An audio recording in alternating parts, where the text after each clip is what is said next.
The prices farmers receive from supermarkets will be under government scrutiny as part of a review into a voluntary code of conduct. Joining me now is National Farmers Federation President David Jochinke. David, thank you for your time. I mean, farmers are bringing their prices down. It's not reflected at the checkout. I guess grocers are somewhat using their power to dominate farmers here. What are you hoping to get from the inquiry? Well, for us at the farm gate, we're not necessarily seeing what's being represented in the supermarket or grocery shelves. So that is the basis of why we support the inquiry. And what farmers would like to see is some meaningful results out of this inquiry, because we have had numerous inquiries into the grocery sector. The ACCC has done one recently and had some excellent recommendations, especially around the code of what farmers and grocers use to set up their contracts, which is a voluntary code, and the recommendation was to make that mandatory. So that is one of the key components that we want this inquiry to look at, to make sure that farmers are receiving a good price, that the terms and conditions can't be negotiated away in any contracts, that there is penalties if people don't abide by the code, and that there are also farmers are able to negotiate better terms as well, so that we are put on an even setting, because in Australia, in our supply chain, there is large organisations now that farmers have to negotiate with that don't necessarily have the farmers' best interests at heart. I mean, it's a very fine balance between the cost price squeeze on the average Australian and then also fair price on agriculture too. What kind of impact is this having on the farming sector? We know we've heard from the fruit and veggie sector as well, but right across the farming industry, how long possibly can farmers sustain these kind of conditions? Well, farmers are frustrated that they're not seeing, once again, the prices that are received at the consumer end, the retail end, back at the farm gate end.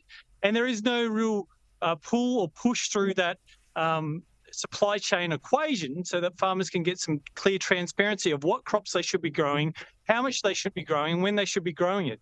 Yes, there are some stable contracts that the big retailers do offer, but that's only to a select few. It's the smaller producers, those smaller farmers that are actually frustrated by this process. And not only with the supermarkets, but also along the supply chain. We believe that there are many players that go from the farm gate to the grocery store, and they also need to make sure that they're doing the right thing. And if supermarkets are perceivably doing what they should be doing, we should then move further down that chain and ask the question, who is clipping the ticket, how are they clipping the ticket, and by how much? Because we all understand that everyone needs to have some profit to be viable, to be sustainable. But how much is enough, and how much should that be transferred to the farmers, and or should consumers be paying less in this circumstance where it's very expensive at the checkout point? Particularly when inflation is on the downward turn now. David, I wanted to ask you about far north Queensland and how the floods are impacting produce there. We heard from the Prime Minister earlier today, and Stephen Miles, the Premier of Queensland too, speaking about the difficulty at the moment because those floods have impacted critical roads into farmlands, essentially making it impossible to get from paddock to plate. Where's that at the moment? Well, at the moment, as people might be well aware, farmers have gone out and understand a little bit more about how much impact that they will have on their production. So we have lost crop, we have lost production, we have lost animals in this very intense storms. But then the ones that are remaining, the produce that is remaining to get to the supermarket shelves, to get to down that supply chain, is severely curtailed when we don't have access to roads, to telecommunications, and even to electricity, because these are the fundamentals to not only run a business, but then also run those supply chain industries. Once again, if the power goes out, you can't keep your produce refrigerated, which means it spoils. So there is a huge pressure to not only reinstate those supply lines in the far north Queensland, but then also for farmers to be able to get back and salvage what they can out of the crops, their livestock that is currently there, and get back onto their feet, because unfortunately they've gone through trying times.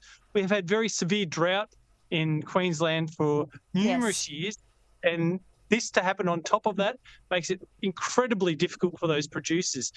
And what we're saying is, if you have the opportunity as a consumer and you do know somebody on the land, make sure you give them a call and see how they're going for starters. But secondly, by buying Australian, you are supporting those farmers. You are doing your little bit to ensure that we've got a strong domestic market.